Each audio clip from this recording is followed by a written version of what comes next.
اس کے بعد میں آفتاب سعید کو دعوت دیتا ہوں کہ وہ آئے اور اپنے خیالات کا اظہار کریں۔ شان صدیق اکبر زیادہ کریں۔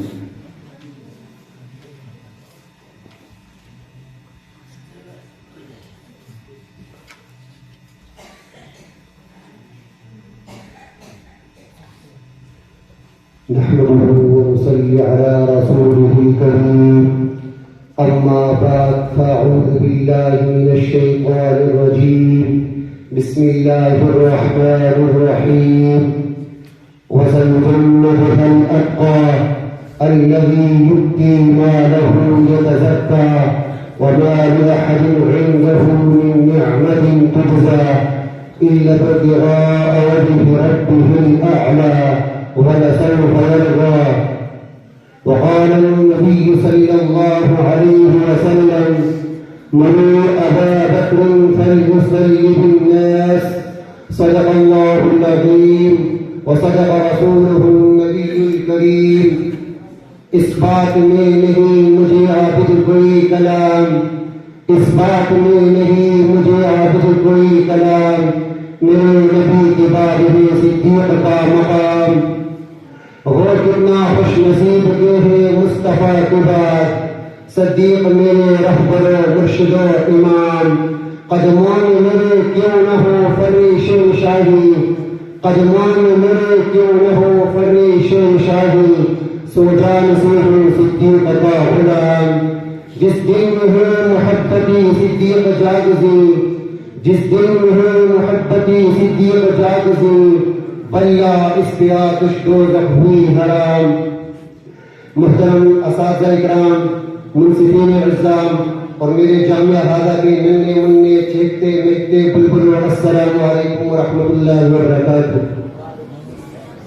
سامعین محترم، آج میں آپ حضرات کے سامنے امیر المؤمنین سیدنا صدیق اکبر رضی اللہ عنہ کی شان پر لب کشائی کرنا چاہتا ہوں. سب سے پہلے یہ سمجھ لیجئے کہ حضرت ابوبکر صدیق رضی اللہ عنہ کا نام عبداللہ تھا، تو سوال یہ پیدا ہوتا ہے کہ ان کو ابوبکر کیوں کہتے ہیں، جبکہ کبھی آپ نے اس بات پر غور و فکر کیا ہے؟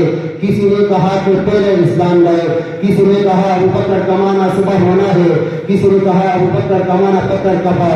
سامعین محترم، امیر المؤمنین سیدنا صدیق اکبر رضی اللہ عنہ کے 6 بچے ہیں، ان 6 میں سے کسی کا نام بکر نہیں، تو پھر آپ کو ابوبکر کیوں کہتے ہیں؟ جبکہ امیر المؤمنین سیدنا صدیق اکبر رضی اللہ عنہ کے 6 بچوں میں سے ایک کا نام عبد الرحمن، دوسرے کا نام عبداللہ، تیسرے کا نام محمد تھا، ایک بچی کا نام آسماء ہے، دوسرے کا نام عائشہ ہے، تیسرے کا نام ام کلثوم ہے. تو پھر آپ کو ابوبکر کیوں کہا جاتا ہے؟ ابوبکر کا معنی تو بکر کے بعد کے ہے. بکر کون؟ بکر میرے نبی میں پہلا خلیفہ ہے. بکر کون؟ جس کے کندھے پر اسلام کی ساری عمارت کڑی ہے اور مسلمانوں کو اپنے پہلے خلیفے کا نام معلوم نہیں، اور یہ معلوم نہیں کہ یہ نام کیوں رکھا، کس نے رکھا، کیسے رکھا. سامعین محترم، امیر المؤمنین سیدنا صدیق اکبر رضی اللہ عنہ نے اسلام لانے سے پہلے ایک عورت سے نکاح کیا تھا. وہ عورت نے کافرہ بانی تھی، اس بانی کا نام ام بکر تھا، یعنی بکر کی ماں. جب سیدنا صدیق اکبر رضی اللہ عنہ نے اس بانی سے نکاح کیا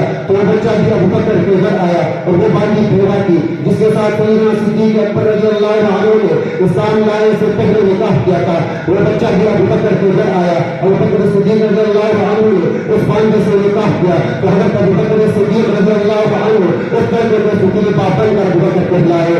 سامعین محترم، حضور صلی اللہ علیہ وسلم پر جب وحی نازل ہوئی تو حضرت ابوبکر صدیق رضی اللہ عنہ اس وقت تجارت کی غرض سے یمن گئے ہوئے تھے. جب واپس آئے سرداران قریش لے گئے. حضرت ابوبکر صدیق رضی اللہ عنہ نے پوچھا کوئی نئی بات؟ ان لوگوں نے کہا ہاں ہاں ایک نئی بات میرے ابو طالب کا یتیم بچہ، ابو طالب کا یتیم بھتیجا نبوت کا دعویٰ کرتا ہے. یہ سن کر حضرت ابوبکر صدیق رضی اللہ عنہ کا دل تڑپ اٹھا. سرداران قریش رخصت ہو گئے، اسی لیے نبی کریم صلی اللہ علیہ وسلم کی خدمت میں حاضر ہوئے. حضور صلی اللہ علیہ وسلم سے جسد کے بارے میں سوال انتقال کیا اسی جگہ مشرف اسلام ہوئے. حضور صلی اللہ علیہ وسلم نے فرمایا جب کسی کے سامنے اسلام پیش کیا اس نے جرأت محسوس کی. جب حضرت ابوبکر صدیق رضی اللہ عنہ کے سامنے اسلام پیش کیا تو انہوں نے بڑے جرأت سے قبول کیا. سامعین محترم، حضرت ابوبکر صدیق رضی اللہ عنہ وہ خوش نصیب انسان ہے جس نے مردوں میں سب سے پہلے اسلام قبول کیا. سامعین محترم، حضور صلی اللہ علیہ وسلم نے فرمایا صدیق اکبر رضی اللہ عنہ کا دوسرا لقب صدیق تھا.